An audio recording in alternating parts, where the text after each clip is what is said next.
We are your home for exclusive interviews and behind-the-scenes stories you won't hear anywhere else. This is all about Kentucky tracks, Kentucky drivers, and Kentucky fans. We eat, sleep, and breathe it anyways, so we figured, why not make a podcast about it? For 11 years, we've been keeping the bluegrass covered in dirt. Now, we're doing it bigger than ever before. We are Kentucky's Dirt Racing Podcast.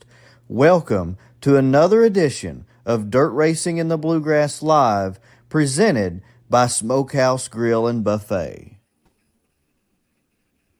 And welcome everyone to the 21st episode of Dirt Racing in the Bluegrass Live for 2023.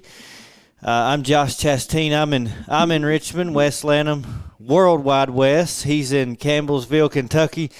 Wes, can you believe the race season is already halfway gone? We've done this 21 times already in 2023.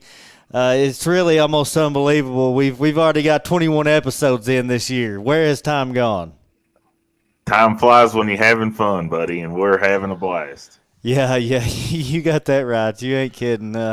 Fun, yes, we absolutely are. We're having a blast. We've had just a great following here live for the last couple of weeks, and that makes me really excited overall. Just because we've been talking about regular stuff, local stuff, and had some drivers on, and just talking about local racing here in Kentucky, and really had a good following for our latest episodes. I posted this just the other day on the page, but throughout the last 28 days, our content on our page has reached 80,115 people, and that's 80,115 different people. There's no repeats in that. Man, that's just that's incredible. That kind of blew my mind when I saw that, but just an awesome thing for local racing. You think about our tracks and our drivers and everybody here in the state of Kentucky, and what's going on around here in the dirt racing world here in Kentucky's reached over 80,000 people. That's kind of crazy. It is crazy. You sent me that stat, and I was ecstatic. I was like, this is just crazy. But man, how cool is it to have that following and to reach that many people? So I'm just tickled to death, buddy. Yeah, me too, man. Just it is really a cool thing. We had someone message us on the Dirt Racing and the Bluegrass page a couple of weeks ago from Wyoming, saying that he really enjoyed watching and listening to our podcast as we have people on. We talk to racetrack people. We talk to drivers. He said it's just fun to watch. And the guy lived in Wyoming. He said he was going to be traveling, and because he listens or watches our podcast, he's going to be coming to one of our racetracks on his trip over this way. That's a pretty cool thing there, that just someone from Wyoming would be watching this and decide to come visit one of our racetracks because of it. Yeah, here in Little Oak, Kentucky. From Wyoming to Kentucky. I don't even know how many miles that is, but that's pretty dang awesome that he's going to come to one of our tracks on vacation because he heard about them here on Dirt Racing in the Bluegrass. So, yeah, I mean, that's just awesome. It really is, man. I mean, it truly is. So we're just thankful for it. We're excited about it, and really happy about what we've been able to do for our sport here locally. It's all really cool, and I had a chance to go to Thunder Mountain Speedway this past weekend. Really just had a lot of fun up there. My second trip up there so far this year, and trying to get to all of our tracks as many times as I can. But man, just a great trip there to Thunder Mountain. Just great people. Hobby Stocks 1,000 to win. It was just a great night, and I really enjoyed myself. Hate that you had to miss that one, Wes. Yeah, I was definitely heartbroken that I couldn't be there. I had to work, had a lot of things going on, and wasn't able to make the trip down with you. I know we'd planned on it, and them things happen sometimes. That's just life. But really wanted to make it, and I reached out to those guys down there at Thunder Mountain and told them how sad I was that I wasn't going to be there for an awesome night of racing. But sounds like you had a great time, and I'm glad that you was there and able to represent, and definitely had a good time. So I'm gonna make another trip down there, hopefully soon, to Thunder Mountain Speedway. Yeah, I hope so too, man. They were very appreciative of us, being there. They're very supportive of us. So it was just really a good thing to be able to go down there and enjoy another race at Thunder Mountain Speedway. It's such a cool place, and I did a video, but just walking up to it and it really good just sound all across the board. I had 2 cheeseburgers while I was there. I go to a racetrack, I have to have cheeseburgers, and we talked about this before. Between them and Rockcastle, I think some of the best cheeseburger you'll find in the state. So that was really good too, and really enjoyed it. I do need to mention real quick before we go any further, Wes, and I forget, this is the Bluegrass Restoration and Construction Studio. We've been on here for 6 minutes, not too bad. Almost 7. Yeah, almost 7, but I got it in. Really appreciate them and their support of our podcast. Check them out for any construction restoration needs. This segment is sponsored by Dirtman Diecast. You can go to dirtmandiecast.com. He has some diecasts of a lot of different drivers on there, late model sprints and several other things. You'll see him at the racetrack as well. I think he said he's going to Mud Lick Valley this weekend, so he'll be set up there. Be sure to check him out and purchase some goodies from Dirtman Diecast. You can call the Racetrack Connection hotline. The number is 859-412-1287.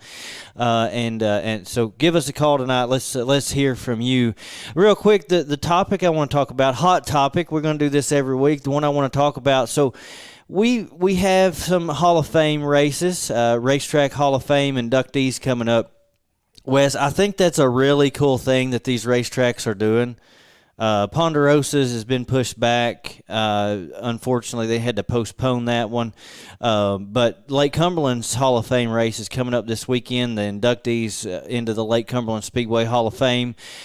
Really a cool thing to see these tracks doing, celebrating the legends of our sport and particularly the legends of these racetracks. I know Thunder Mountain's going to be doing the same thing coming up in July, I believe it is. Celebrating race car drivers in that area, not just dirt tracks. But Corbin's full of man, it's just a racing community with Corbin Speedway and everything. So really cool to see these tracks doing that, though. Yeah, it really is. Like you said, unfortunate for Ponderosa to have to bump theirs back, and our prayers go out to Brandon and Jessica as they're going through some things there, but. Yeah, really cool to see these tracks embrace, these members of the dirt racing community that has been so instrumental at that particular track, and to put them into a Hall of Fame, whether they have already passed or whether they're still living. It's just so cool to get to, listen to the history of those individuals and to see what they meant and continue their legacy of what they mean to that track. It's a really cool deal. Yeah, it is. I mean, I agree with you completely, which led me to thinking, and we had this conversation off the air earlier, so I thought, it's really a good conversation to have while we're on here. So we've got just a minute now. I do want to mention quick, we're going to have Tony Dillow on here with us in just a few minutes to help us recap. The Jesse Dillow Memorial was this past weekend at Willard, and then they're going to do it all again next year. So we're going to talk about that, and then we're going to have 2023 Lake Cumberland Speedway Hall of Fame inductee Tim Taylor on here with us. Tim's been around for years, and that's going to be a really fun conversation. So looking forward to speaking to him as well. But earlier we got to talking, and we're like, it's kind of surprising, honestly, Wes, that there's not a Kentucky Dirt Racing Hall of Fame. I mean, it really is, and I think it'd be a cool thing to see. I really do. Yeah, we talked about that earlier off the air today. How cool would it be to have a Kentucky Dirt Late Model Hall of Fame?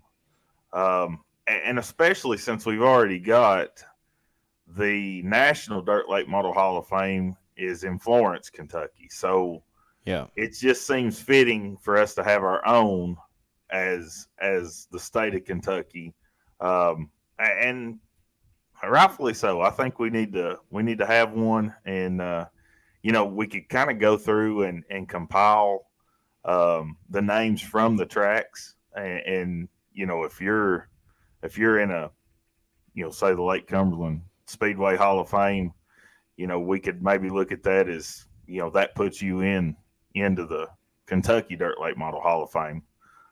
So I think it's a need to be.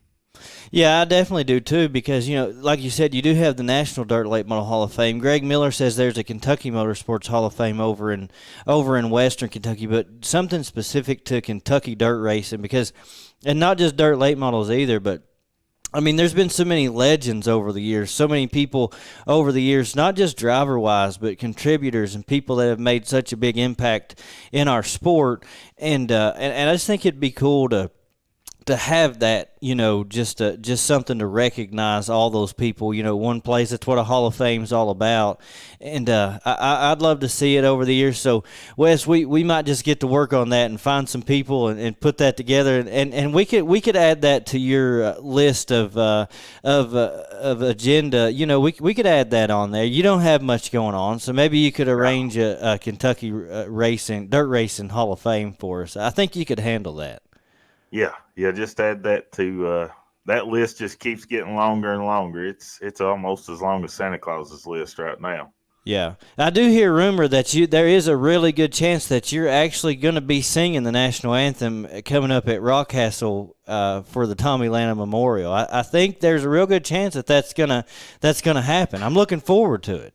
Yeah, July the 1st. There's a really good chance that may be happening. So, well, that's awesome. It really is, and it's really looking forward to that, along with all the rest of your responsibilities there as well. So, well, let's go ahead real quick. But yeah, again, would love to see a Kentucky Dirt Racing Hall of Fame. I think it's necessary, and we appreciate all these racetracks for doing that as well. These folks deserve that recognition and the enshrinement into these Hall of Fames for sure.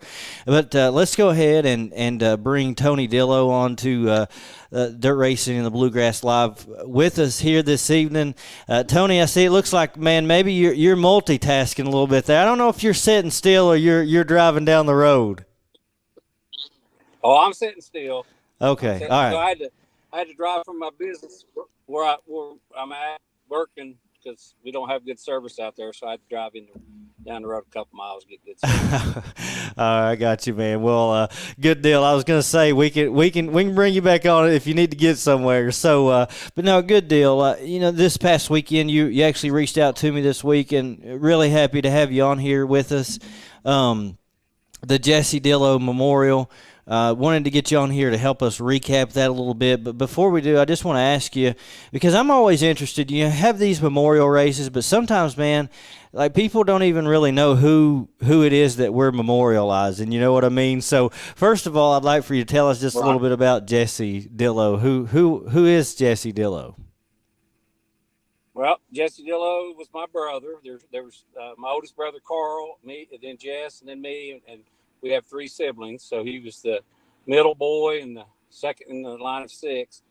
Me and him were best friends. We traveled hundreds of thousands of miles pulling race cars to the racetrack for our brother to drive, and doing other events and going to races. Me and him been to like 52 different racetracks all over the United States. All of them in Kentucky almost, and in West Virginia we've been to all of them, and Ohio most of them. Been to Virginia, Pennsylvania, Indiana, Georgia, Tennessee. Jess was just an avid dirt track fan. He crew chief for our older brother, for about 25 years. He was a crew chief on our late model car that we run, and just an all-around super nice guy. Had the biggest smile. I think most people will always remember him for that Jesse Dillow smile that he had. And he passed away. He got not feeling well and went in the hospital and never did come out during the COVID time. So it's been a couple of years now. He died the 29th of December. So I just me missing him so much, and trying to work through the process of the mourning process of losing someone that's that close to you. I called Aaron and Terry Hicks out there, which we've known them for years too, and raced against Terry at Willard in 201 and Portsmouth and all around, and said, hey, can I put a race together for my brother? And they were more than happy to have us out there. So we ran our first one last year, and it was very successful. So I said, well, we'll just do it again next year. And we picked the date, and it'll be the second Saturday of June every year from now on. And a lot of people, they're like, why are you having your brothers race against the Dream? I said, well, those are different. Those guys go up there. That's the big money teams. This race is for the local guy who really does work 60, 70, and 80 hours a week, beats his race car after he gets home, works on that, beats and bangs, and gets out there and races. I want to give them a special race where they can come out and win a little bit extra money. We pay for it for fast time. We paid for the dash. We paid for heat races. We paid for hard charger, tough luck, longest tow. Paid $307 to start. I had money all through the field. Pay out, good payout. I had it in about $10,000 each year to the purse. So, and it's going to grow this year. I've already got some plans in action. It's going to be a bigger event next year, but it's all just because Jess was such a great man. In my eyes, some people may view it differently, but they're not the one that's promoting and working to put the race together. So I do it for him, and just so many people loved him and care about him. And Saturday night the hill was full out there at Willard, and we had great car counts. And right now we're only doing it for the late models, but eventually we're going to have a special race for the modifieds, the crates, and the sport mods. It'll be a night of four classes running for big money for those classes, and it's just going to be it was such a special event Saturday night to honor my brother. People have told me it was just like so peaceful and just there's such a sweet spirit there, and that was because I think my brother was there just watching over us. So that's who Jesse Dillow was to me, and a lot of people. So that's why I started doing the Jesse Dillow Memorial. Next year will be our third one. Well, it's awesome, and it's really cool. Like I said, just to for all of us as race fans, kind of get to know who this memorial race is all about, Wes. I mean, it is really cool. We have a lot of memorial races here in our area, and so it, like I said, it's cool. I know Spanky, he'll always talk about the person, when he's, and so at the racetrack it's easy to hear, but this is just another platform to kind of get to know some of these people, and so. You said too, this is for the local racers. It's been cool to see the last couple of years the money stay home too. I'll be honest with you, I like to see that myself. So so that's a good thing. Yeah, I like knowing who the guys are. I actually talk to them and raced against them and know them. Personally know people. I'd rather give them my $10,000 than somebody I know. Yeah. Who they are because they're Lucas Oil, but I don't know that person at all. You know what I'm saying? Right. Yeah. So that's why I'd like to keep, just like our two-time winner, Avery Taylor. He's an up-and-coming guy. He's young.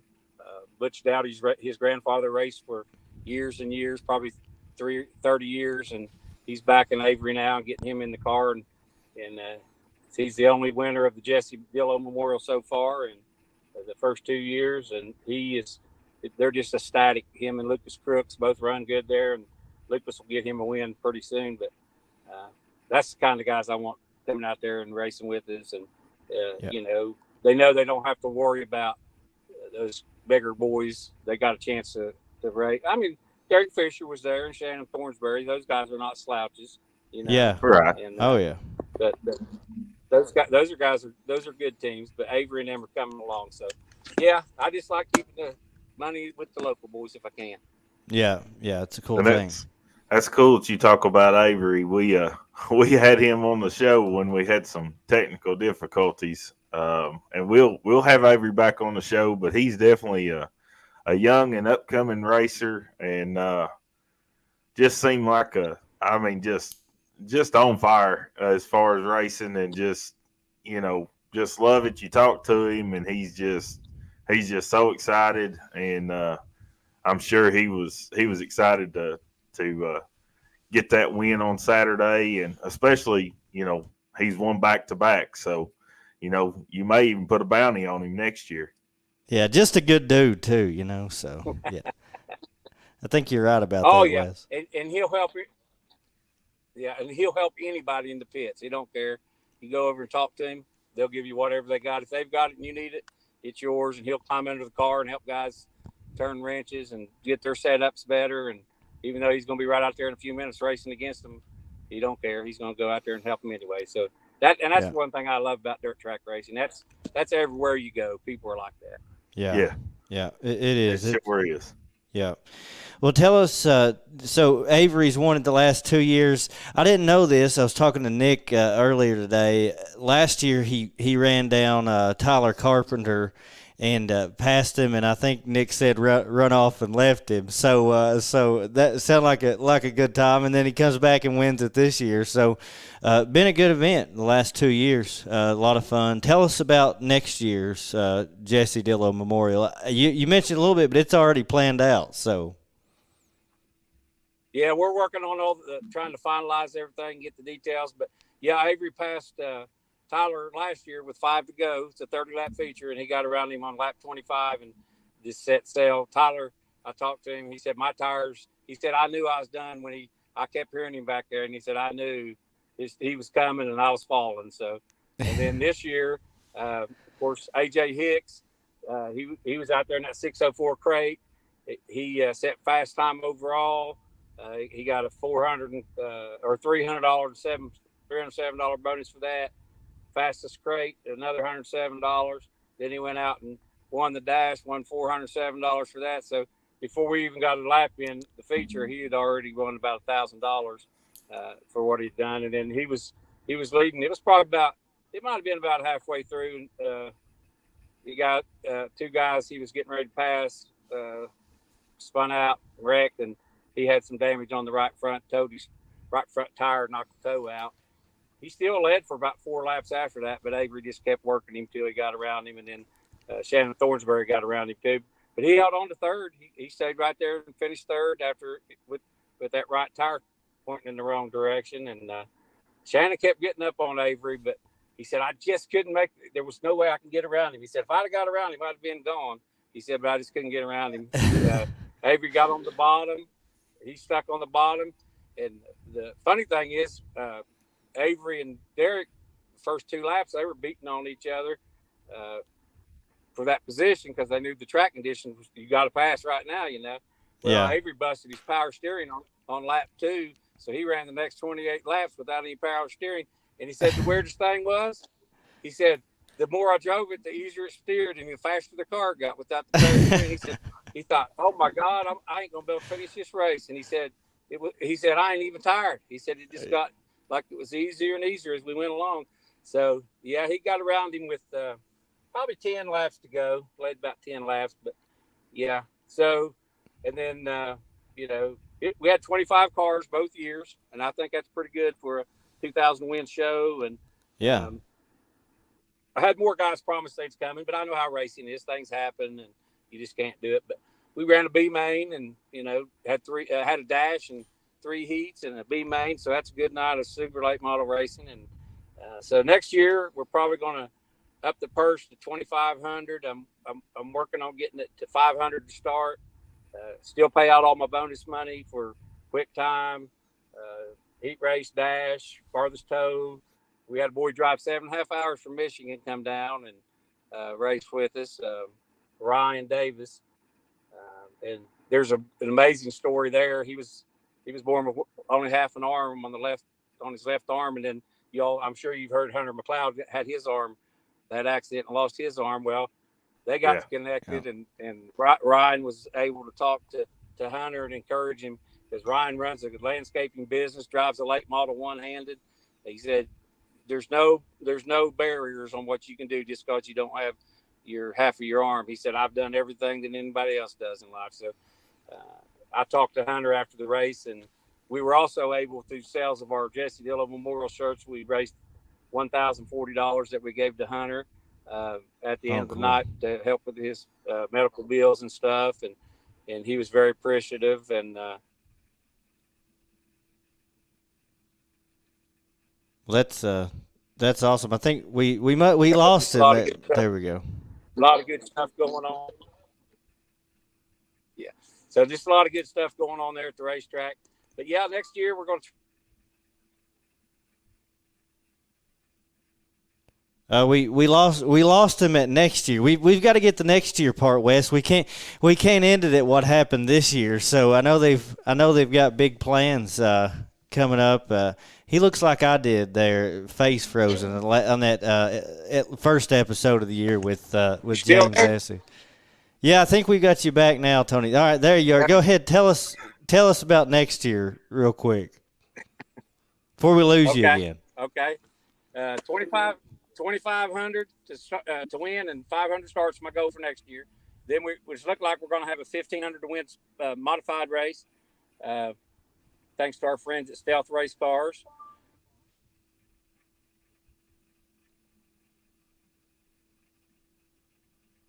We've lost him again, and we've lost him again. So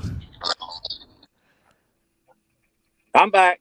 All right, okay, all right. He's back. All right, finish it up. Okay, so we're gonna have. My kids keep calling me; they won't quit calling.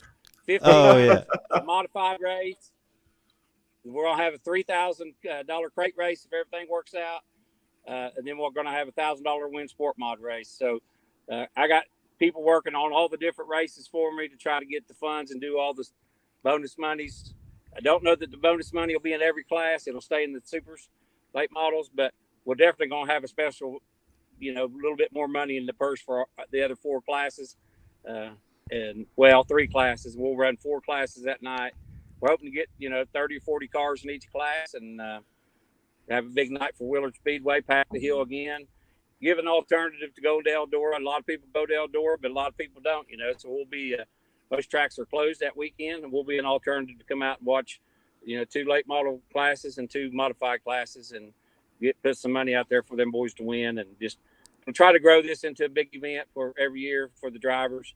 Yeah. And we're gonna do shirt sales just like we did it for Hunter this year. Every year we'll pick somebody out that's having some issues or needs help, and $5 every shirt we sell, we're going to give them. So hopefully I'll get up to selling 300 or 400, 500 shirts, and I can give somebody $2,500 or $3,000 or $4,000 every time we have the Jesse Dillow Memorial. I think if we give back, then people give back to us too. So that's one of my mottos. I'm a giver. I give, and can't go wrong giving. Yeah. Well, it's awesome, man. And congratulations on a successful first 2 years. We wish you the best next year as well. I know it'll be great again next year. And thank you for coming on here with us and telling us about the good show this past year. And then we look forward to 2024 as well. Yep. Just so you know, Nick's my cousin. Nick Dillow with Dirtman Diecast. That's my cousin. Okay. And, oh yeah, okay. And so if I can say, go to Jesse Dillow Memorial on Facebook page and like my page and follow along. That's where all the information will be at Jesse Dillow Memorial on Facebook. If you want to know what's going on, that's where I post a lot of stuff. And I'll get back with you guys. I might want to get my business on your all show too. I sponsor a couple cars already, but I try to sponsor racing stuff because that's what I've done my whole life. So I'll get with you guys on that. Awesome, buddy. That sounds Yeah. good. We appreciate that. Have a good evening, and we'll be talking to you for sure, buddy. All right. All right. All right. All right. Thank you very much. Yeah. Thank Thank you. you, Tony. Have a good night, buddy.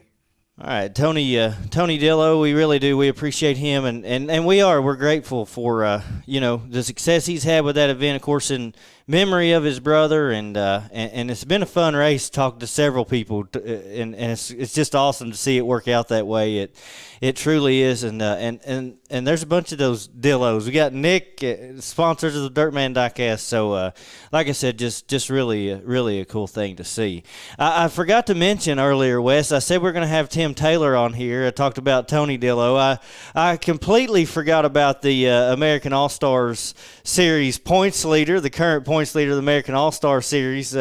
He's coming on with us tonight too. Of course, American All-Stars racing for $3,000 to win this Saturday night at Lake Cumberland Speedway. Josh Dietz on here with us. Man, sorry, I told everybody we had a couple drivers. I totally forgot about you. Blame me on that one, but it is good to have you here with us on the podcast this evening. Yeah, it's good to be here. Yeah, absolutely. Well, tell us about the season so far. Running with that American All-Star Series, tough group of drivers. You've raced all over the region so far this year, so that's had to be a lot of fun. Oh yeah. That's that series has the best great guys around. You take the guys who can win at any track around here, and you put them out there, and we look bad, to be honest. It's tough. I mean, them guys are good. But yeah, we've been traveling, racing, Virginia, West Virginia, Kentucky, Tennessee, Georgia, North Carolina. We've raced all over. But yeah, we started out the season was doing pretty good. We weren't really expecting to run it, to be honest. We just kind of started running some races, and we were leading the points, and we're like, man, we can't stop running if we're winning. Yeah, right. Yeah. It's hard to quit when you're the points leader. It's hard to back out at that point. And, is this the first time you've followed a series? I know you've had a lot of success around home, but Yeah. I mean, we ran some other classes where I followed, back when we ran go-karts, and then we ran some legend car stuff and followed some series. But this is the first time we've really followed a national. I mean, I consider this a national touring series. We've raced in like 8 states. So this is the first time I've ever done that in anything. Yeah. And it's hard. I mean, I tell you what, it's hard. You see these guys, I don't know how these Lucas guys and stuff, I don't know how they get up and down the road. You're doing, we're in the shop every day grinding, just trying to get better.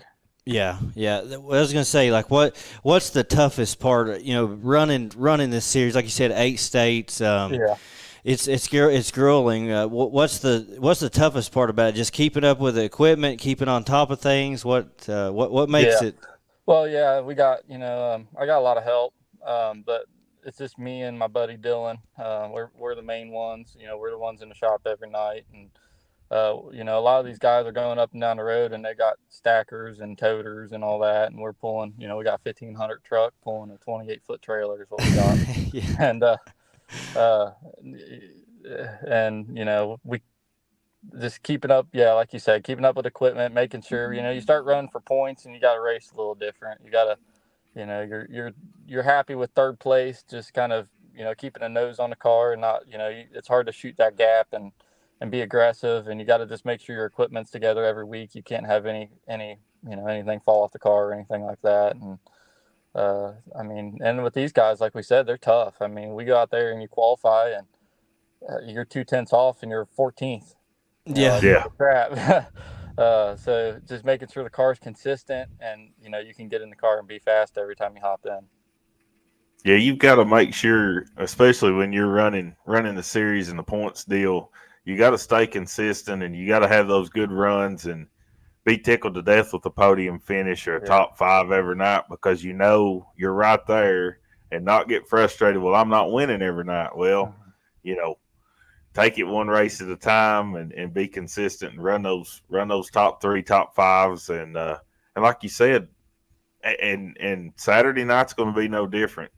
There's probably potential to be 30 or 40 crate late models there. You're going to have the best in the state, in the region. You know, that the regulars that run the series. I mean, Yeah. I'm looking for a packed house, and I mean everybody in it's got an opportunity to win. So Oh yeah, yeah. There's a good 10 people that run that series that can go to their home track any night and go win races. Um, and yeah, we went there. I think we was at Lake Cumberland earlier this season. And Yeah. I think they had 30, 35, 36 cars. Mm-hmm. And that was we caught that was honestly kind of a low count for the series that day. I mean, it kind of split. I think it was in North Georgia the night before, and that Crusoe was racing, and they was in Georgia, so it kind of split up the cars a little bit. Yeah. So they had a little lower count, but 35 is a low count for them. So I wouldn't be surprised to see 40 cars show up on Saturday. Yeah, I mean it's a good possibility. And who knows? I mean, you got to look at a lot of the factors, and several different crate series are running that weekend. But I think it's going to be a great show on Saturday night. Yeah, I love that. I've always struggled at Cumberland. I mean, I've only been there a few times, and we've never really had any luck there. But then the last time we went there, and I was telling everybody, I said, "Man, we struggle here. I don't know." People are asking us questions because they're like, "Oh, you're from Kentucky. You know how to get around Cumberland." No, I struggle there. I don't know. I'm probably the wrong person to ask. But then we went there last time, and hell, if lap cars would have laid, if we would have had lap cars in the right spot, we would have won. We got up to second, and we chased Ratliff down, and was all over his bumper, and lap car ended up being in the line that I was running, and I just ran out of laps. So I hope we can have a run like that again. Yeah, the main thing I hope for, and I always say this, this is dirt racing in the bluegrass. So the only thing we wanted the money to stay home. I think that week we had Logan Walls on here with us before the last American All-Stars race at Lake Cumberland. So would love to see you or any of you guys from this area win that thing. I know Lake Cumberland, you've run a lot at Florence and around that area. So Lake Cumberland's quite a bit different than Florence Speedway. Yeah, and that's another thing running this stuff I think it's made us so much better. You go to these different regions and the tracks are so vastly different. Florence, I mean, that's where I run at Florence. I run in Indiana or Moeller, and we're real good there. I don't think, I think we roll into Florence. We probably got about, it's 50-50. We're probably going to win the race. But then we go to some of these, you go down Tennessee and you get in the red clay there, and it's even different than the red clay at Lake Cumberland. Yeah. Right. And yeah. You go out to Virginia and you're racing in powder, and, you got the sandy, and same with Willard, it's kind of powdery, and you have to be good at all these different tracks. So I think running a lot of this different stuff is making us be able to read the racetrack a little bit better, and maybe that's why we're running a little better at Cumberland now. Yeah, which is it has to help your racing career and just help you overall as a driver for sure. Which I heard Wes kind of broke some news to me earlier today. So Wes, I want to let you go with this, but I've heard some good news coming out of the Josh Dietz camp for this weekend. Wes, I don't know if you got to take over that one because that was you, buddy. That wasn't me, but. Yeah, so breaking news here on Dirt Racing in the Bluegrass Live. Josh Dietz will make his super late model debut at Lake Cumberland Speedway this Saturday night. Tell us about it, Josh. Yeah, well, I got a call, man. It was about 3 weeks ago. Scott James called me, and he said, "Hey, my old ride, I hurt my back, and they got Jason driving for him. And he really wanted me to race for him, but my back's still messed up, and I just can't do it. I'm retiring." And they asked me who they'd put in the car, and I pretty much told them that there's nobody around that I'd put in the car other than you. So a couple days later, I got a call from Mike Winley, and asked if I wanted to race his car, and I was like, "Yeah, hell yeah!" Ever since I've been 5 years old, that I've been watching super late models, and that's what I wanted to do. So. I'm excited. We're actually at the shop working on it now. We're getting ready to get the wrap on it. We got a lot of work to do. We're going to make Saturday. Was hoping we was going to run Ponderosa on Friday was our original goal, but with them canceling, If we get it done, we might end up being at Moeller on Friday with it, but if not, we'll definitely be at Cumberland Saturday. Well, I'm going to go ahead and say this too, Wes. Looking forward to Saturday. That's the Silver Sharks ride. So it's a good one. We know Josh Dietz can wheel a race car. So look out Saturday night, not only for the American All-Star Series, but Valvoline Ironman Late Model Series 7500 to win. He might get it done in both. You never know. I hate to put the pressure on you, but I'm just saying I could see it happening. That'd be a big payday right there. Yeah, my goal going in there is if we get a top 5, I'll be tickled to death. But we started with this car. It was a bare chassis 2 weeks ago. Oh wow, okay. And so all right. We've been busting butt on it. Still got to get a motor in it. We got the motors on a dyno right now. We're putting a wrap on it, bleeding brakes, get shocks on it, and we'll be ready to roll. I think we got to maybe put it on the scales too. We got some work to do, but my car's ready. It's already ready to roll in the trailer. So we can dedicate today and tomorrow to getting this thing finished up. If we have some time, we're going to go to Moeller on Friday with it. And, I'm pretty good at Moeller. We know how to get around there. So it'll be good to go to a track I'm comfortable with and get a couple laps in it, being my first time in a supercar. And then I think we'll be ready to go. I think we can run good there. I know it always seemed like anything I've ever raced, the more power I get, the better I am. So I'm pretty smooth, I hope. Yeah. I don't know. We're doubling everything up here, go from 400 to 900. But yeah. We'll see. Oh yeah. Well, you'll get some laps under you there at Moeller and be ready for them come Saturday night. We're really looking forward to it. It's gonna be a lot of fun, man. Just it's gonna be a packed house there. I mean, like I said, not only Valvoline Ironman Late Model Series, but also the Bruce built Ironman Modifieds, American All-Star Series, 3 series, one night there at Lake Cumberland Speedway. It's going to be a lot of fun. We can't wait, that's for sure. Yeah, and that track, I tell you, since they resurfaced it this year, it's been racy as all get out. Every race I see there, it seems like you can move all around it. So I'm excited. Yeah, a couple weekends ago, I was down there, and man, every single class, the racing was just top notch. One of the best track surfaces I had ever seen at Lake Cumberland, and the drivers was excited. I mean, even hot lap qualifying was just fun to watch because everybody just kept getting the top spot, in every class. And then when the racing action hit, the track held up great, and it was smooth, and like I said, it was racy top to bottom. So you can't beat that. Yeah, no, that's how it was. Were you guys at the last American Crate race? They had no. Yeah. We went 4. I think we went 4 wide with lap cars once. It was me, Walls, Justin Smith, maybe. I don't know. But I watched the video again. I was like, "Holy crap! I didn't know you could go 4 wide." Yeah. We had to rely on Jeff Soxey's Race and Rumble YouTube videos for that one. One of the few that we've missed, but it was fun to watch and a good show. I know it'll be that way. I'm just as excited, if not more excited, just about the crate show this weekend. I think it's going to be a great show overall. Supers, crates, open wheels, all of it. So. Good luck this weekend, man. We'll be there. We'll be there cheering you on. Like I said, help us keep the money at home. Yes, sir. I got one quick thing I was going to ask. So, with this being the Silver Sharks ride, will he be in the house on Saturday night? I don't think he'll be there. I think when he said he's retired, I think he meant it. Now, I know they did run into him. My mom ran into him at Eldora last weekend, so maybe he'll pop in there. But so it's official. He's hanging him up. He's done. I don't know. Everybody says they're done racing, and then they have to watch.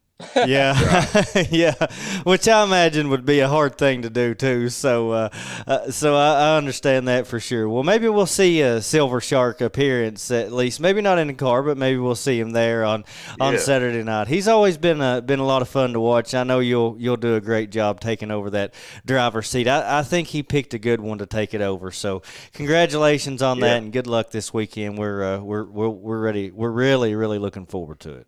Thank you. Yeah. All right. Thank you, buddy. Thanks for joining us, man. Yep, we'll see you Saturday. All right, sounds good. See you Saturday. All right, Josh Dietz here on Dirt Racing in the Bluegrass Live. Just a really a nice guy and a heck of a wheel man. Let's just be honest. I mean, he really is leading the points this year. Never followed a series before, and leading the points for the American All Stars. That's pretty cool itself.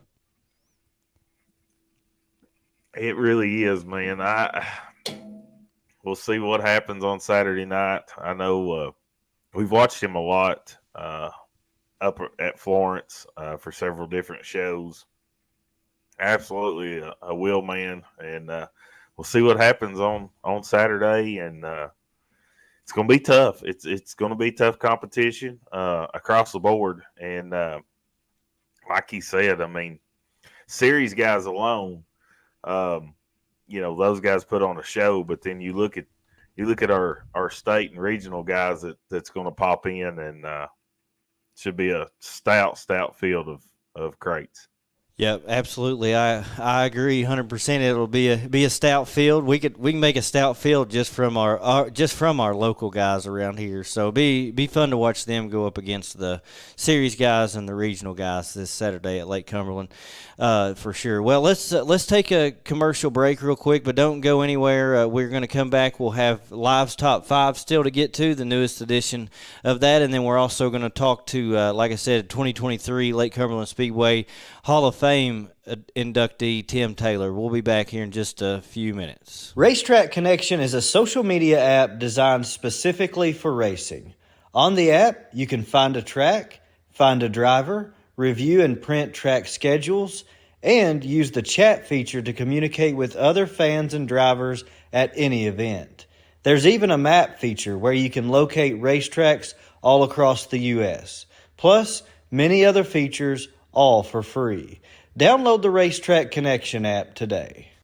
Donnie Kaufman used to say, "It's good enough to make your tongue slap your brains out, honey."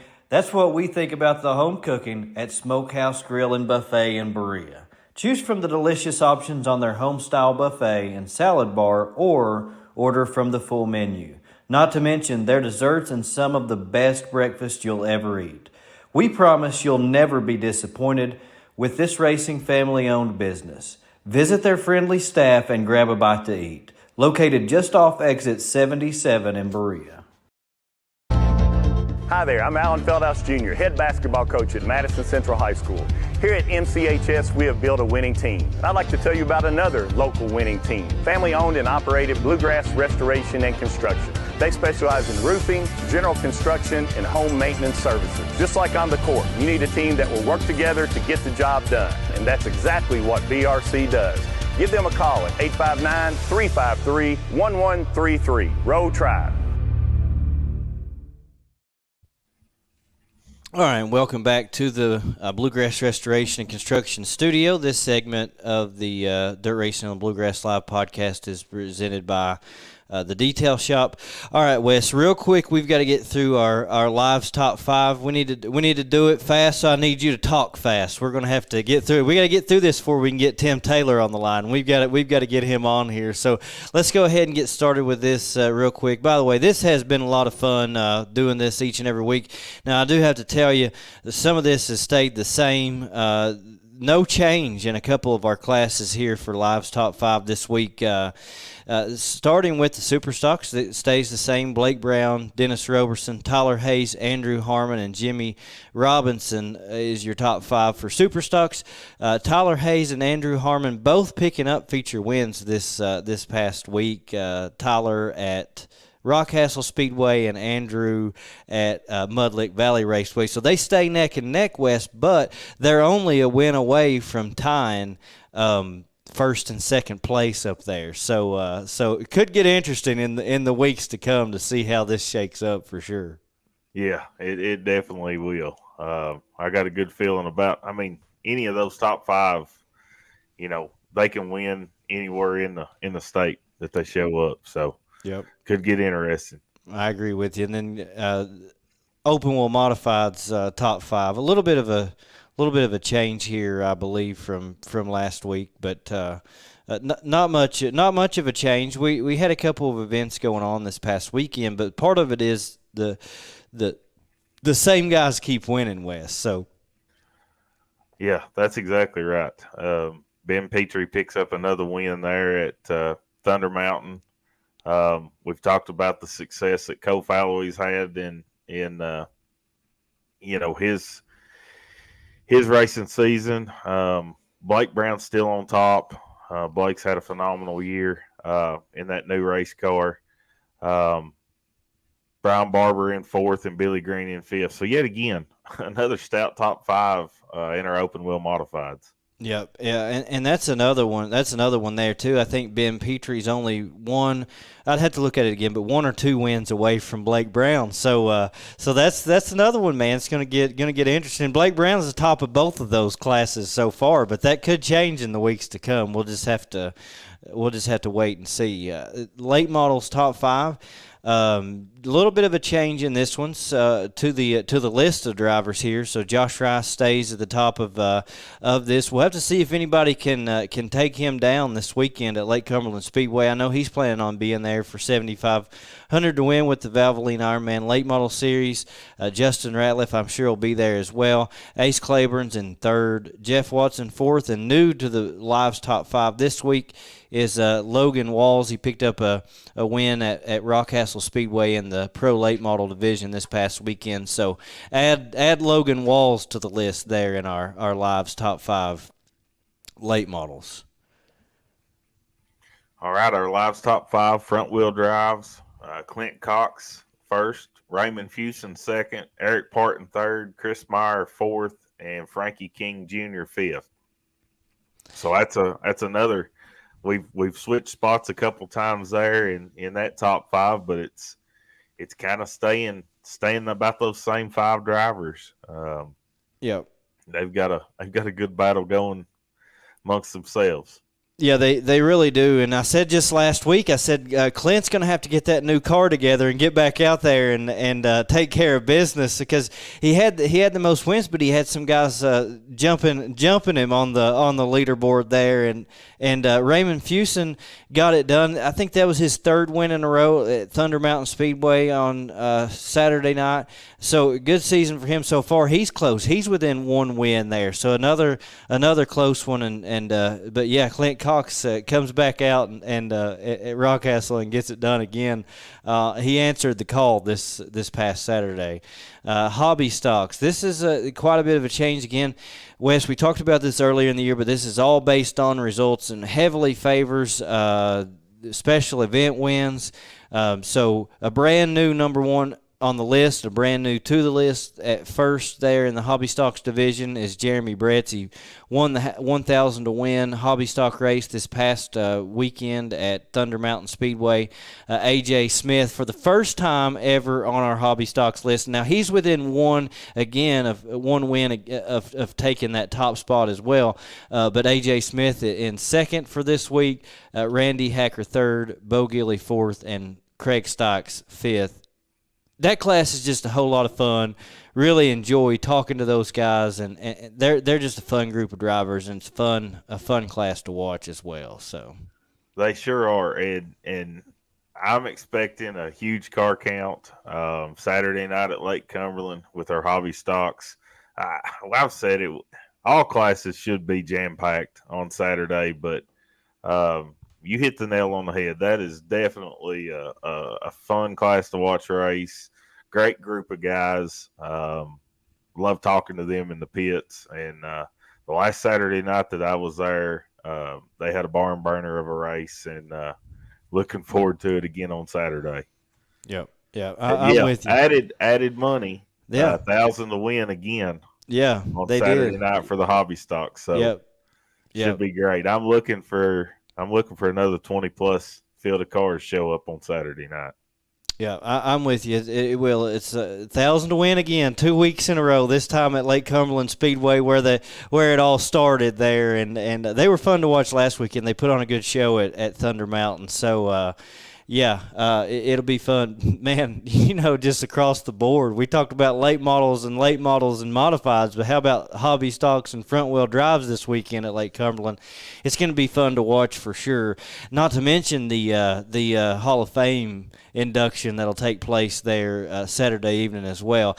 Speaking of Hall of Fame induction, let's go ahead and go to the Racetrack Connection hotline. We'll go to the hotline for the first time tonight, and we've got Tim Taylor on the line with us. He's a 2023 Lake Cumberland Speedway Hall of Fame inductee. Tim, it's good to have you on the podcast here with us tonight, and congratulations on the Hall of Fame induction. Well, appreciate y'all having me on tonight. Thanks again to you and Wes.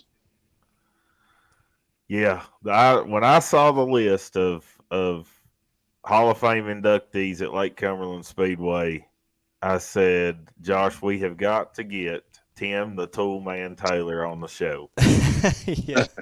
So it's an honor, and congratulations on your induction this coming Saturday night. That's a huge honor, and we'll be there. That's one of the races we've had circled we don't want to miss, and we're really looking forward to it on Saturday night. Yeah, I think there'll be a great race Saturday night at Lake Cumberland. I think the car count will be really good and have a really good field of cars in all the classes. And y'all keep making mention how these 3 different series that will be there. And again, I just think it'll be a great night of racing. I appreciate each and every one that works and helps with those events. And, again, just want to thank the Lord for the opportunity of being here this evening. Yeah, absolutely. Yeah, well, Tim, I want to talk about the career. We both want to talk about the career that led to what is now on Saturday going to become a Hall of Fame career. So let's talk about that. You've been around this sport for a long time, man. You've seen a lot of things, a lot of people come and go, and tracks and all of it. You've seen it. You've been around for a long time, and I know it's had to have been a really good ride for you. I have. I've really enjoyed it.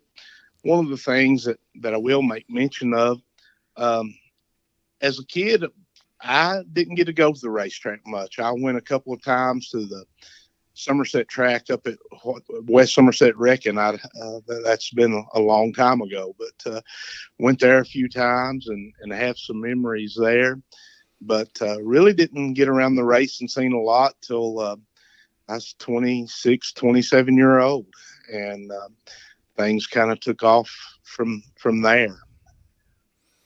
So 26, 27 years old, hadn't really been involved in racing much, hadn't been to the track for that matter a whole lot, weren't able to get there. What led to getting the race car and getting started in this business? Well, we truck. I have a trucking business, and I had some friends, Denver Mayfield, and of course Billy Todd was driving a truck at that time and stuff, and we got to running together some, and they was talking about it, and I come in one evening and told my wife at the time, I said, let's go to the races. And so we went, and I watched first couple of times, and I thought, I would really like to do that. I've always kind of been a hands-on person. I love driving, don't matter if it's trucks, tractors, cars, whatever the case may be. And I told him, I said, I think I could do that. And so as time went on there, we watched that first season, and I'd watched the cars and thought about starting out in the late model, and finally decided against that. And actually Carson Atwood had a car come up for sale that had the track record at Lake Cumberland.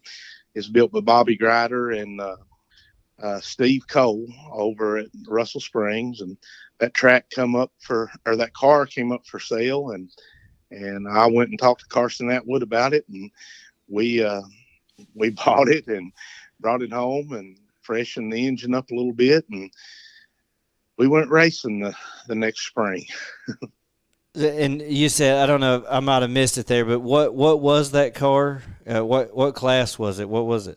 Back then, there was actually what they called the Road Hogs or the Bombers. Okay. And so we started out in a bomber car. It was an old Trans Am actually, and like I said, we freshened the engine up in that, and it's kind of odd because with what things cost now. I had as good a bomber ride probably as anybody at the time, and when we got to the racetrack, I had like $2,700 in the whole deal. So, that's way different than what you get to the racetrack now with. Right. Yeah, it's a whole lot different than what you get to the racetrack now with that's for sure. So, what was those early years? What were those early years like as far as success? Did it take you a while? Did it come early? Did you start winning races right out of the gate, or was there a learning curve to it for you? No, there was actually a pretty good learning curve. I didn't have much of anybody with experience to help me. Billy Todd and actually Timmy Yeager was driving for Billy Todd at that time and Awesome, and they helped me a little bit, and it was a learning curve. As far as success, no, it didn't come immediately. I think the first year we finally won maybe a B main or maybe a heat race or something like that. And actually it took a while before the first feature ever came, but we had a lot of fun. I always tell everybody as far as just the fun experience, I had more fun back in those days whenever the investment was at a minimum, and the friends and all that I made back then, I've never forgotten. I cherish those memories through today, and it was just a lot of fun. I mean, we just had a good time and enjoyed ourselves. That's what it's all about, man, having fun. Yeah. Today there's a thing that seems like, I know with me, after we finally got to a certain point, it kind of stopped being the fun deal, and it almost seemed like a second job. And matter of fact, there was years that it was my job. I mean, all through the summer, we'd work on race cars and race. I mean, that was pretty much it. And but see it now, I've gone back. It's not. I'm not as concentrated on winning and stuff right now. And I try to just have fun, enjoy my family, enjoy my friends that I have around me, and, just have fun and good fellowship and cherish those memories. Yeah, I think it's important to do that. I think in anything you do in life, but racing especially, it can be hard to do that part. Like you get in it for fun. It is fun. None of us are going to make a living, but also you're a competitor, and it is unfortunate. It's easy with the grind and the cost and how difficult it is sometimes to have fun. I think it's a tough thing to do. It can be. Yeah, it is, and if I was going to give advice to anybody today, I'd encourage anybody to always, of course, keep the Lord in your heart, and then keep your family in mind, because people really don't realize how much sacrifice all these different racers, their family has to make for them to be able to do it. It's not a show up on Friday or Saturday night and race kind of deal like a lot of people seem to think that it is, or even just one night in the garage or in the shop. Yeah. If you're going to be competitive and win, it's an every night thing. It basically becomes a second job, and it really pulls you away from your family and all if they're not involved with you. Yeah, I think that's something that a lot of people don't realize. It's something that I didn't realize as a fan in the stands. You know, you guys make it look easy, but most people don't realize just how hard it is. You talked about going from, you know, watching races to then deciding to get a car, and that learning curve, and not having a lot of people around you that were experienced to be able to help you in that. And you're talking about like Road Hog, Bomber, all this stuff, man. It is tough. There's a lot to it. There's a lot of knowledge that you have to have about these cars and how to set them up and how to work on them and what to do with them. And, you know, as a young guy, 20, even 27, you're going up against guys, you know, even back then that have been doing it for 20, 30 years. And it's a tough thing to do. I mean, it truly is. It's a hard thing. Whenever I started in the Bomber class, there was guys, Timmy Yeager, of course, Bobby Carrier Jr., Joey Daniels, Josh Tarter had a Bomber car back in those days. You have Robert Luttrell. Of course, Johnny Wheeler was running that kind of stuff all through there. Yeah.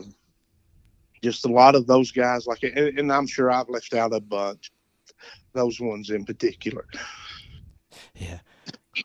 It's crazy the names you just mentioned, talking about running with the Bomber, you know, like yourself, and then those guys go on to become known as late model drivers years later as well. Yeah, you know, Sammy Lee, Victor's dad. We raced a lot with him. Yeah, and just a lot of those people like that has been around a long time. Yeah, for sure. Well, let's talk about. I know you're a track champion, Lake Cumberland Speedway. Just those guys you mentioned. It's cool because we've heard those names so many times before, you know, in the past, even on podcasts. But you're a track champion at Lake Cumberland Speedway in modifieds and late models both. That's something that's pretty cool. You know, there's not a lot of people out there that can say they've won one track championship, much less two. So really cool to be able to say you've won it in both modifieds and late models. Well, it is, and again, I appreciate the opportunity. Like the Dietz boy mentioned before, when you race points, it is a little different than wanting to win every night. You got to save your stuff at times and be content with running some seconds and thirds. Right. And just try to be consistent. And it takes a lot of work. I mean, there's nights that whenever we do points race or did points race, I think, you know, we've worked on the car all week, or we've raced Friday night and we have to be ready to go Saturday night or whatever. And you just wonder if it's really worth it. But in the end, it all works out, and it has its place. Yeah. So we spoke on the phone earlier. You were telling me, because we got to talking about the different racetracks you've run at over the years, not just with, you know, Lake Cumberland, but Clinton County, some others as well. Tell us about all the racetracks you've raced at and won throughout the years. Well, actually, the first laps I ever turned, we went to Taylor County Speedway at Camelsville, and they had a practice early that year, and that was been my first laps. And then, of course, we came back to Lake Cumberland and started there. Then, of course, Ponderosa, we've raced there quite a bit. Clinton County then come along, the little track down there. We ran quite a bit down there. Raced at Scenic down at Oneida, Tennessee. We won some races there. Won quite a bit at Clinton County. When me and you were talking earlier, the best I recall, I raced the last night that they raced at Taylor County Speedway, and Ed Hasty and David Furl had taken the track over there for part of a year, and it actually got called. There's an accident there. The car went off the end of the track and down into the pits there, and they just called the race. And as far as I know, they never run after that. Okay. At Glasgow, I think I probably raced one of the last races that was there. Michael England. I know I won the dash or the trophy dash, whatever we run that night, and then he ended up passing me there towards the end in the feature there at Glasgow. And I think that was about the last race that was run there as well. So those tracks, of course, I've run at Rock Castle some lately, but I ran at Rock Castle back when Billy Teagarden had it before it was ever blacktopped and then turned back into dirt. So we raced there some, won a race or two there. Mountain View down in Tennessee there. Of course, run at Bluegrass a few times. Not a lot, but did run there some. Won a dash, maybe a heat or so there. I was trying to think. Well, of course, we've raced at Richmond a few times. Richmond's been a track for me that I've never done very well at, and it's always kind of bit me every time we go there. It seems like. Yeah. And then probably one of the biggest races that I remember running, we run the UMP Nationals, and it was up at Terre Haute, Indiana. And actually, me and Mikey Marler and Jay Mobley traveled up there together to that and run those races up there. And, of course, again, the memories and things that we made there will stick with a person, treasured for sure. I could imagine, not just not as much on the track, but off the track as well. We had a good time. And, of course, I've not traveled a whole lot. I've always stayed around kind of close to home. And at one time we'd planned on it and just circumstances and stuff didn't fall my way. And so we ended up staying at home and racing then instead of trying to travel. And, whenever you travel, like was mentioned before, it seems like you got to have some good help. And I've had good help over the years. It's all been always volunteer help and friends and family. And, I couldn't race now if it wasn't for friends and family helping me out. Marie, she helps me a lot now. And Kevin Estes has been with me for a long time. He helps me. And I've got an OARCA racer by the name of Frankie Girdler that comes with me to the racetrack some now, and he helps me. I appreciate him. I know I had for years Mark Hopper helping me, and Mike and Travis Wilson, just several people to help me there, and I appreciate them because I couldn't have done it without them. Yeah, it's awesome. You talk about all those people. And Wes, we've said this too, man, like going to a race, we enjoy racing. You enjoy racing, driving cars, Tim, but the people you get to just hang out with, is really, I don't know, man. I don't know which one I enjoy more, to be honest with you. I do enjoy racing. I love watching racing, but just being around people at the races is another, it's almost just as special as the race itself. It is. The friends and stuff that I've been able to make and all through racing. If it hadn't been for racing, I'd never met a majority of these people. And the people that I call my best friends now, mostly it's always come from being race related. And of course, for years, anytime anybody that I was around that needed any help that I could help them, I've always tried to help them. And now I guess it's kind of coming back to me because, with some of the health issues and things I have going on, it seems like there's always people at the track and always willing to pitch in and help me whenever I need help. And I certainly appreciate them. The Smith boy that you mentioned being there in the top 5, him and his dad and brother, they're always there to help me, it seems like. And Shane Irvin, Robert Stanton, they just a bunch of them guys. Patrick's, Marlers will come and help me some, just seem like they're always willing to help me and pitch in and make it happen for me. So I do appreciate them.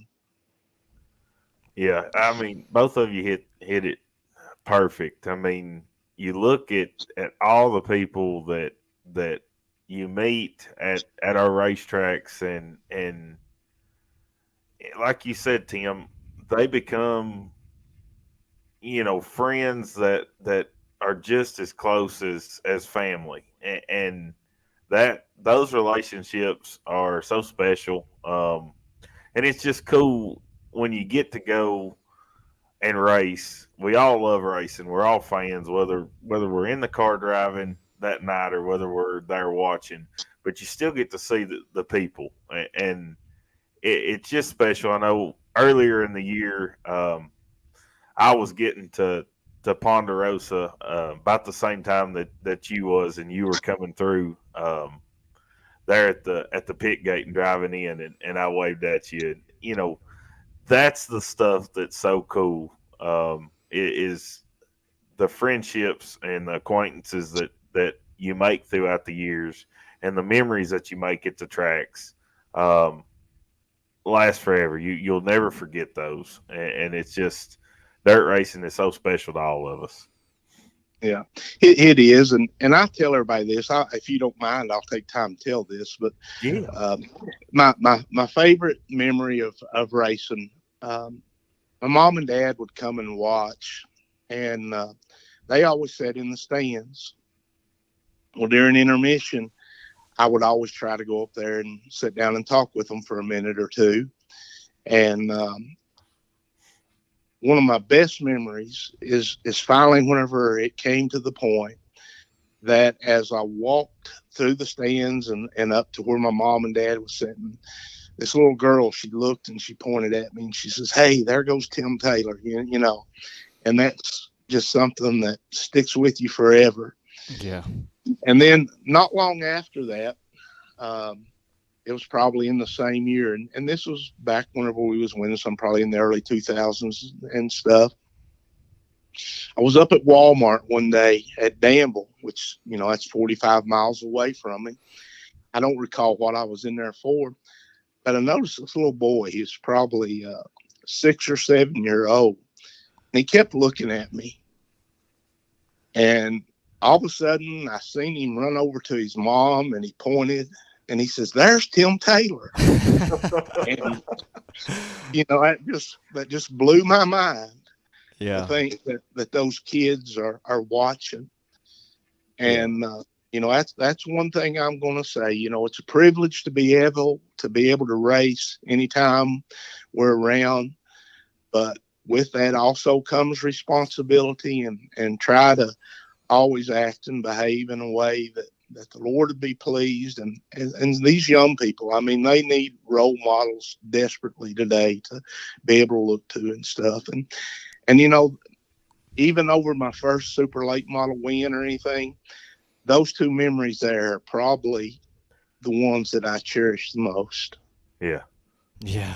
Well, it's so cool that you say that, Tim, because I've said that to other drivers that we've had on here, and it's cool to hear that you grasp that, because I don't know if everyone does, man. It's just I don't know if drivers always realize the impact they have on kids. I mean, when I was a kid in the stands, and I grew up and I was going to the races from I had to have been before I could walk. And but when I was a kid, I knew every single driver. I mean, I knew who they were, and knew them by name. And that's the way race fans are, and it's the way a lot of these kids are. And you guys have a huge impact on kids, and they look up to you. And I know it's funny because we're our own little circle in the dirt racing community, but these kids see you guys from the road hog drivers to the super late model drivers. They see you guys as like celebrities, as superstars. It's crazy, but they really do. But I agree, and again, that's like I said, that's the things that stick with me, and just the friends that I've been able to make along the way. Guys like Wayne and Bowen and his wife Ann, and Travis Kern, CJ Rayburn, just people that if it hadn't been for racing, you never got to meet, and they really, stick with you and mean a lot. Yeah, I want to get to one fan question. We'll wrap up here in a minute, Tim. But I've got one fan question here. Devin wants to know: do you have any good Harold Hargrove stories? Just one, you say? Yeah. You know, most people probably don't realize, but I knew Harold probably way better than most people do or ever did. And me and Harold become friends. I can remember the first time that we raced together, and he showed up in this big shiny car with a big 430 motor and stuff like that. And I think I had a 406 that I'd taken out of my bomber car and put in a late model, direct stuff. And I can remember those things. Yeah. But me and Harold actually become pretty good friends. And during those years, I don't know if this should be my favorite story, but I'll go on and tell it anyway. That year we'd won 12, 14 out of 16 trophy dashes. And Harold told me, he says, Tim, you're winning too much. And I said, well, of course, you know how it is. If you're winning, people saying you're cheating and all that kind of stuff. Yeah. It wasn't that at all. We just worked on our car. We'd hit on a few things. And so Harold told me, he said, you're good here at Lake Cumberland, but you can't win anywhere else. Oh, and okay. I said, well, and anyway, we kind of had a few words about it and stuff. And that year we was leading points by, I'm talking a huge margin. And that was sometime in probably late August. He told me that or whatever. And I thought to myself, well, I'll just show him. So that's when we started traveling to some of those other tracks. We won 2 or 3 that year at Ponderosa. After that, one down at Scenic. I think when we went over at Glasgow and won over there, that was that fall that he told me that I couldn't win nowhere else. and more than anything, that challenged me to make sure that I could show him that we could win at other places at that time. But like I said, there's things that happen. Me and Harold, we had our arguments like everybody else did with him. Yeah. But most people don't. Like I said, they didn't know Harold the way that I do, because he actually we become good friends. He come to church with me and all some, and would go out and eat on Sunday and just talk about life, not necessarily trying to get away from the pressures of just the racing and that type of stuff. And like I said, Harold was a good friend to me. He done. I tell everybody, Harold was actually a teacher, and sometimes he'd challenge you to do things, and he'd do that as he was trying to teach you to be a better person, a better racer, however you want to look at it. But I appreciate Brandon now. Me and him are good friends, and Brandon's a lot like Harold in a lot of ways. A lot of ways he's not, but they're actually good people when you get to know them. And me and Harold was good friends. We did have our run-ins. He's threw me out 3 times. The thing about Harold, he has always called me on Sunday morning saying, Tim, I didn't mean to come back anytime.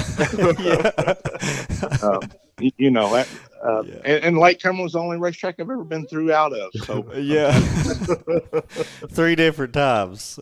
3 times he threw me out. But like I said, on Sunday morning he was calling and we was working our problems out. And Harold wasn't one to go and talk behind your back about you or anything such as that. I mean, if he had a problem with you, he come and told you about it, and that's the way that it should be. I don't like this going behind a person's back and all those kind of things. Be open up front. Some people like me.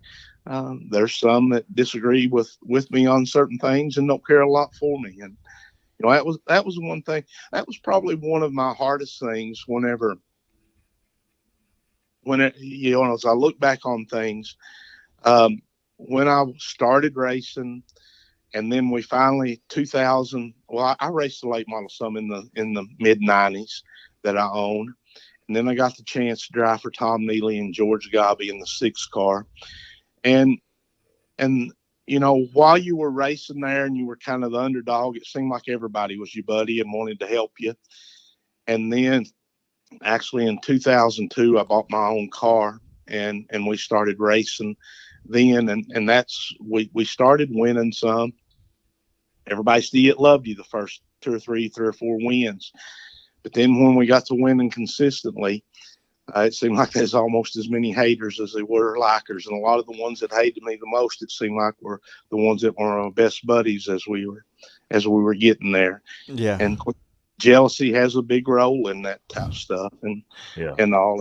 And that, of course, that's just life in general. Oh, yeah. So whenever people are successful in life, it makes others jealous. But most of the time, it comes from hard work and dedication. Yep. Yeah, you're right about that, and I think that speaks to your career more than anything. Just listening to you talk about your racing career, dedication, hard work, wanting to do it the right way, going about it the right way, caring about the fans, the kids, and the stands, and all that good stuff, and taking all that into consideration, Tim, as best you can. I'd like for you to, before we wrap up, I'd like for you to just put it into words. Getting thrown out 3 times of Lake Cumberland Speedway and now being inducted into the Lake Cumberland Speedway Hall of Fame. Kind of coincidental, I believe, but put it into words for us as best you can, what it means to you to be inducted into that Hall of Fame on Saturday night. Well, me and Brandon, we talk, like I said, me and Brandon, best friends. We talk on the phone about every day and everything. And he mentioned this idea back the year that he started, and he talked to me about it. And I said, it's great. I really appreciate the Hall of Fame induction. I really like going to the different racetracks that I go to now and the plaques and the walls that are up that have, past track champions and in all the divisions, not just super late models, but all the divisions and seeing those walls and those type of things. Those mean a lot to me because, there's a lot of people come and go in this sport. And like I said, I've been around it for over 30 years now. And, to be in it that long and all, it does take dedication. And again, I have to say, I wanted to apologize to my family because I took a lot of time from them that might have been better off spent with them and all. But I enjoy what I've done. My daughters went with me a lot to the racetracks. My son-in-laws, they chipped in and helped out. And, the kids that we take with us now, Matthew and Corey and my son Caleb will go every now and then, and I have some other grandkids that go with us. Like I said, and you all mentioned the role model type thing, and just trying to realize that there is people watching you and taking notice as to what you do. That means a lot, and I appreciate Brandon and all those at Lake Cumberland, all that work with him and help him to make this thing possible. Whenever they do this Hall of Fame induction, I talked to Brandon about it a lot myself because whenever I started going to the races, they was names that was instrumental in being and talking with people and all that I think should be in there probably before me. But again, I count it a great privilege to consider it an honor to be inducted myself. And I do appreciate it very much. Yeah, I'm sure you do, man, and congratulations on that. We can't wait for Saturday to get here, to see you inducted. It's going to be a great event. All of you guys who are being inducted into the Hall of Fame this year, it's a great list for sure, and very deserving of it. And there's no doubt in my mind about that. Go ahead, Wes. Greg Miller sums it up really good right here about Tim. Hall of Fame driver, contributor, but more than anything, Tim is a Hall of Fame person, the nicest person I've ever met at the track, and that is very true, and speaks volumes to how you carry yourself, on and off the racetrack and in the stands, in the pits. I mean, that says so much right there about you as a person and your career of your over 30 years in the sport right there, Tim. I do appreciate Greg for saying that. And Mike Sullivan wrote a piece back 20 years ago, and I was in an article that he had.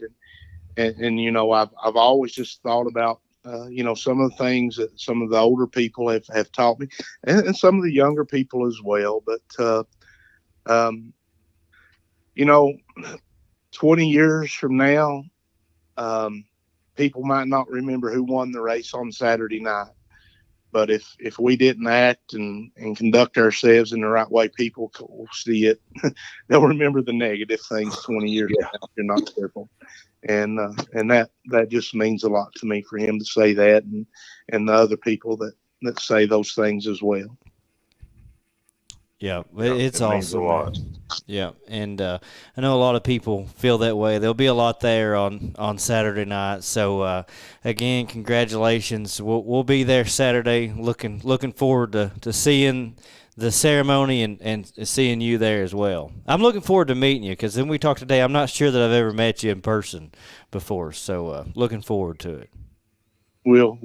I mean, Lord willing, we're going to be there, and just want to give him all the honor and glory and credit for it all. Yes, absolutely. Well, will you be in a race car racing on Saturday night? We have a modified sitting here in the shop right now that needs a little work, and it's possible. I'm not going to rule it out, but I'm not going to tell people that we're going to be there Saturday night racing 100% just yet. We have the last Saturday I run this modified, I opened my mouth, I priced the engine in it, and so Sunday night I sold it, and so I have a Smalley. I have a 602 that we're going to put in, and if we're there, we'll be in a 602 crate engine in a modified. So everybody that wants to talk about how these big engines run against the small engines, if we're there, you'll get to see. Yeah. Well, looking forward to it. Get that 602 in that modified and bring the car to the racetrack on Saturday. Yeah. That'll make it even better. So really looking forward to it. Hope you can make it yourself and the car, and we'll see you on Saturday at Lake Cumberland Speedway. All right. Thank you guys for having me on once again. Yeah. Thank you, buddy. We'll see you on Saturday. See y'all. All right, Tim Taylor here on Dirt Racing the Bluegrass Live. I called him just a little bit earlier, like I said, Wes, and had just a conversation with him prior to the show, because had to let him know what number would be calling him. And I was like, man, that's going to be a really fun conversation, which I knew that it would be anyways, just because so many people respect him. He's been around the sport for so long, and Hall of Fame career. So, but love talking to those guys. I love talking to Tim Taylor, man. The stories of the people and the tracks and all that stuff is just really good. I mean, I enjoy it a lot. Yeah, I mean, you look at the tracks that he rattled off in the Kentucky and Tennessee area that he raced at. There wasn't very many that he didn't mention. In our area here, across the state, and then also run a couple races into Tennessee. So just a cool deal. Tim is class act, always is, and just a big congratulations to him for his induction. And I know he's looking forward to it, and we as fans are as well on Saturday night. Oh yeah, absolutely. Can't wait for it. Well, let's do just a couple things, Wes. We've got to get to a couple things before we jump off here and finish up our Wednesday night here on Dirt Racing and the Bluegrass Live. Let's talk about coming up on Saturday night. Of course, like it is Lake Cumberland Speedway Hall of Fame weekend. So let's pick the winners. I want to do two classes. We'll do because I'll be honest with you, if we do them all, we'll be on here for another 30 minutes. We'll probably lose everybody. But let's do two. Let's go ahead and just do two classes. Or I'll tell you what. Let's do three. Since it's a 3 series, let's do 3 classes. Let's do supers, crates, and modifieds. And we'll pick some other classes next week. Let's start with supers, and since you're in the lead, I'm going to go ahead and start us out with super late models. I'm taking first pick here tonight, West Josh Rice. So it's just that's just too bad. You're not getting him again first this time. Josh Rice wins again Saturday at Lake Cumberland Speedway. He has been extremely hot of late. Even was had pretty good run there all week and weekend of the Dream there at Eldora, but definitely had a hot little streak there with wins at Ponderosa and Lake Cumberland several weeks ago. So great pick. I know you had to take the first pick there, especially since. What am I up? What's the lead I've got on? Well, it's 3-1 because you picked Josh Rice last time to sweep the weekend, but you didn't pick him this time. So I'm making a comeback starting Saturday night. Making a comeback. That's gonna be even. And Saturday night it's gonna be. Actually, I'm gonna go up 4-3. I think that's how this is gonna play. You're gonna take the lead after the weekend. Yeah, I'm gonna take the lead. That's a great pick. Here's the thing. Really don't know who all is going to show up as far as super late model drivers and crates and open wheels. Who knows who could show up? It's definitely going to be a packed house. Okay, on Saturday in the late models, I am going to pick the wild child, Michael Chilton, to get the W. Okay, so taking the 97 car out of Salvasa, Kentucky. So that's a reverse of how we picked last time because you picked Josh Rice and I picked Michael Chilton. So we're reversing it this go around. Well, I think it's a good pick and it'd be good to see him get it done for sure. Either one of those drivers. All right, American All-Star Series Pro Late Models. Wes, I'll be nice. I'll let you have first pick on this one. You go ahead. You're gonna let me have first pick on this one. Yeah. Yet again, I mean, this is going to be, as I said earlier, could be the potential to have 30 to 40 of the best crate late models in the state, in the region, in the country, potentially to be here in Burnside, Kentucky at Lake Cumberland Speedway on Saturday night. A tough pick. Dang, just so many good cars. There really is. Well,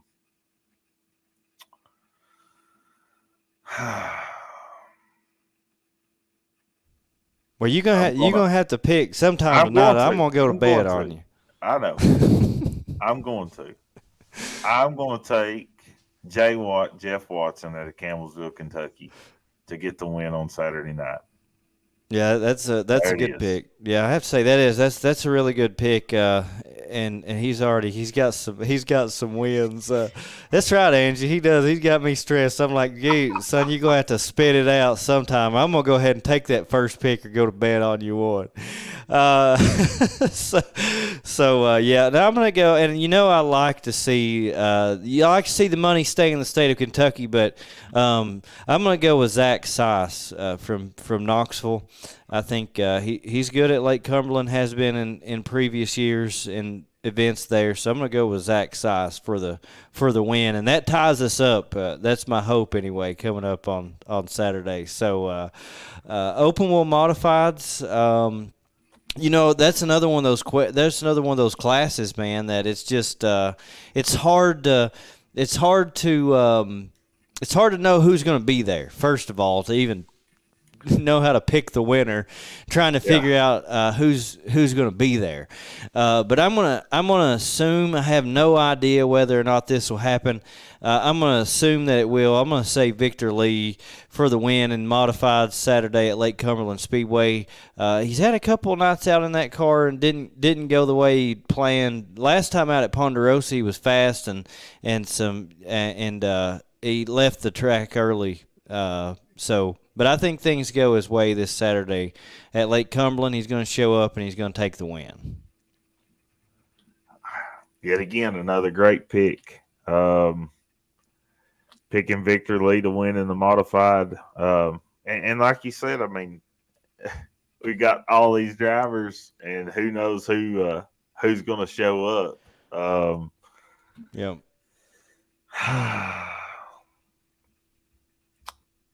I'm going to go with Brian Barber in the open wheel modified to get the win on Saturday.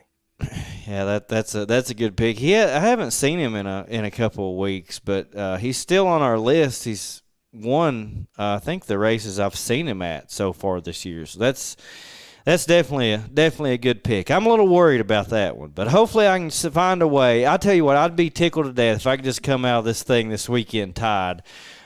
Taking the lead on you'd be even better. But if I can just get to where you're tied, Cole Falloway, Logan Wall says, yeah, that'd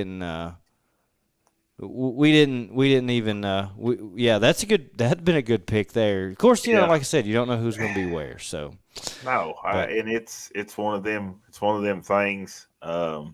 You've got multiple drivers in all three of those classes that could roll in there and hit on a setup and win the race. And I don't know. It's just it's one of those things. That's why we're going to show up on Saturday night and we're going to watch a heck of a night of racing. And I believe that the stands are going to be packed and the pits are going to be jam-packed full of race cars. And we are just going to have a phenomenal Hall of Fame night at Lake Cumberland Speedway. Yeah, Blake Brown. I don't know if he's got his motor back yet. I know, because I'll be honest with you, that's why I didn't pick him, because I wasn't sure if he's going to be ready for this weekend. But there's another one. If he's there, definitely could take home the win. He's number one on our list. So there you go. I think that'd be a good one. And you can't leave out the jockey in that 18-year-old car. No, you definitely can't. Yeah, I know. 4 wins already. I'm telling you, it's the year. Yeah, it's a toss-up, folks. It is. Yeah, it is. I got gray hairs trying to pick the winners. Yeah. I'm stressed out. We're all stressed out, but halfway ready to go to bed too. So let's talk about weekend outlook coming up for this weekend. We've talked about Lake Cumberland, Mud Lake Valley Raceway also this week. Wes, I believe they're the only other of our track partners racing. Ben Petrie said he's heading out for vacation, so he ain't gonna be there. A good thing we didn't pick the jockey, but jockey, baby. Yeah, he won Thunder Mountain on Saturday night, so that was fun to see. But yeah, I think Mud Lake Valley's the only other of our partner tracks racing this weekend. I saw on a post earlier this week that they're going back to the basics this weekend. They're just going the regular show for Mud Lake Valley Raceway, and they always have a good turnout there of race cars at Mud Lake Valley Raceway. $30 a car, I believe it is. So carload, buddy. Bring them in, and $30 for everybody in the car. I did see that they posted. Now look, don't be trying to stuff people in the car. We want you to be safe, so we want as many people can legally fit in a car to come in. So, but pretty cool deal there, and good luck to them this weekend. I know it'll be a good show. And then Lake Cumberland Speedway Hall of Fame night on Saturday night. Yeah. We've talked about it enough, but I'll let you go through it all one more time before we get off here. 7,500 to win. Ironman Super Late Model Series. 3,000 to win. American Crate Racing. American Crate All-Stars. American All-Star Series. Yes, American All-Star Series. I'm sleepy. It's almost 10 o'clock. It's been a long day. Yeah. American All-Star Series. Some of the best crate late models in the country be there. 3,000 to win. And then 1,500 to win Ironman Bruce Built Modifieds. Plus, I mean, you can't forget your super stocks, hobby stocks, and your front wheel drives. So, man, it's going to be awesome. I am so ready for Saturday night. Yeah, 1,000 to win hobby stocks again. Like I said, that's second week in a row. Last week at Thunder Mountain, and this weekend at Lake Cumberland Speedway. And then also I saw that I think it was up. Don't hold me to this, but I think it was up to 600 to win for front wheel drives, and that might even grow as well. So we'll just have to wait and see. But it's going to be a great event there at Lake Cumberland on Saturday night. We're really looking forward to it. Do want to thank really quickly before we end the show our sponsors. We certainly appreciate these folks. They've helped us make a lot of improvements to the podcast and to our equipment this year, helped us be able to take phone calls with Tim Taylor like we did earlier in the show.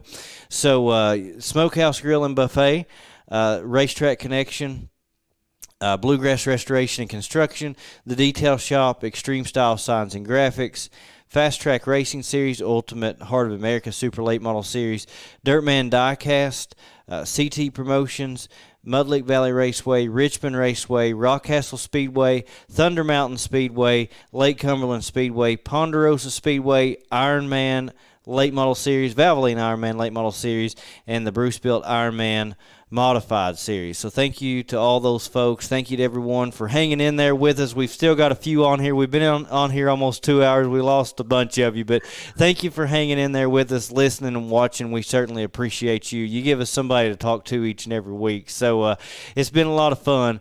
We will see you on Saturday night, Lake Cumberland Speedway. We'll see you at the races. Yes, everybody come out. Pack that place. Let's have a great night at Lake Cumberland.